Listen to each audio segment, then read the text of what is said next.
नमस्कार। इंसान जानकर भी इतना समझ न पाया, इंसान जानकर भी इतना समझ न पाया, दुनिया नहीं किसी की यह है मकान पराया।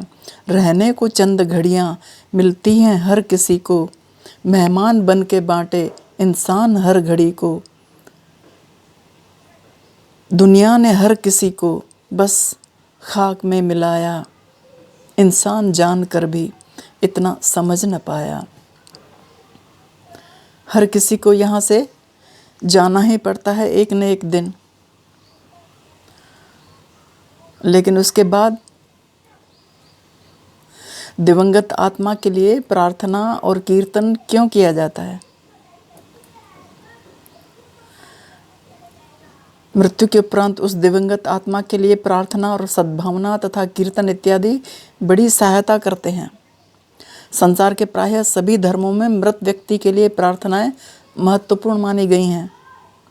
प्रार्थना आकाशवाणी के सिद्धांत की भांति कार्य करती है और सद्भावना की लहरियों को उसी भांति प्रसारित करती है जैसे कि आकाशवाणी शब्द की लहरियों को प्रसारित करती है। भजन अथवा कीर्तन एक प्रबल शक्ति है जो मृत व्यक्ति की आत्मा को परलोक के मार्ग में आगे बढ़ने में तथा स्वर्ग अगर हो तो स्वर्ग तक ले जाने के बीच के मार्ग में सहायता करती है। शास्त्रों में लिखा हुआ है सब।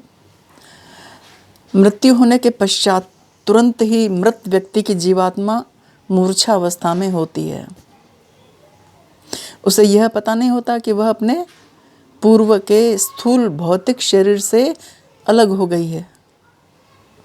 उसके मित्र और संबंधी उसके लिए जो प्रार्थना, कीर्तन और सद्भावना करते हैं, उनसे उस दिवंगत आत्मा को बहुत ही आश्वासन प्राप्त होता है, सांत्वना प्राप्त होती है, शांति प्राप्त होती है। वह सब एक शक्तिशाली स्पंदन का निर्माण करते हैं और उससे वे जीव को उसकी मूर्छा से जगाते हैं और उसे पुनः सचेत करते हैं।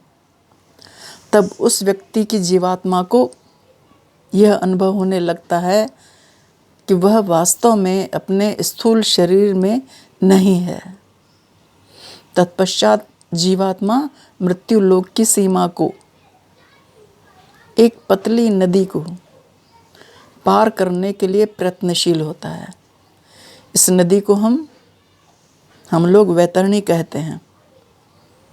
पारसी तथा मुसलमान भी इसे मानते हैं, लेकिन किसी दूसरे नाम से।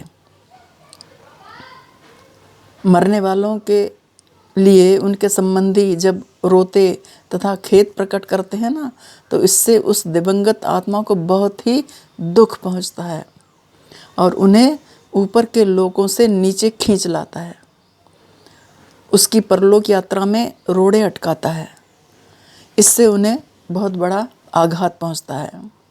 जब वे शांति में निमग्न हो रहे होते हैं और जब विश्व की अलौकिक जागृति के लिए तैयारी कर रहे होते हैं, ऐसे समय में उसके प्रेमी और संबंधी जनों का रोना और बिलखना उसके अलौकिक जीवन की स्मृति को सजीव बनाता है। सगे संबंधियों के विचार उन आत्माओं के मन में स्पंदन उत्पन्न करके उनमें असह्य कष्ट और बेचैनी उत्पन्न करते हैं, क्लेश देते हैं। इसलिए दिवंगत आत्मा की शांति के लिए उसके सगे संबंधी तथा प्रेमी जनों को प्रार्थना तथा कीर्तन करना चाहिए। इस भांति ही दिवंगत आत्मा को सहायता तथा सांत्वना दी जा सकती है। यदि 10-12 व्यक्ति भी एकत्र होकर प्रार्थना और कीर्तन करें तो निश्चय ही यह और अधिक शक्तिशाली तथा प्रभावकारी सिद्ध होगा।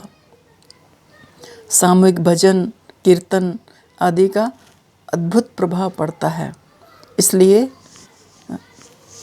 दिवंगत आत्मा की शांति के लिए प्रार्थनाएं, सद्भावनाएं, सभाएं एकत्रित होती हैं।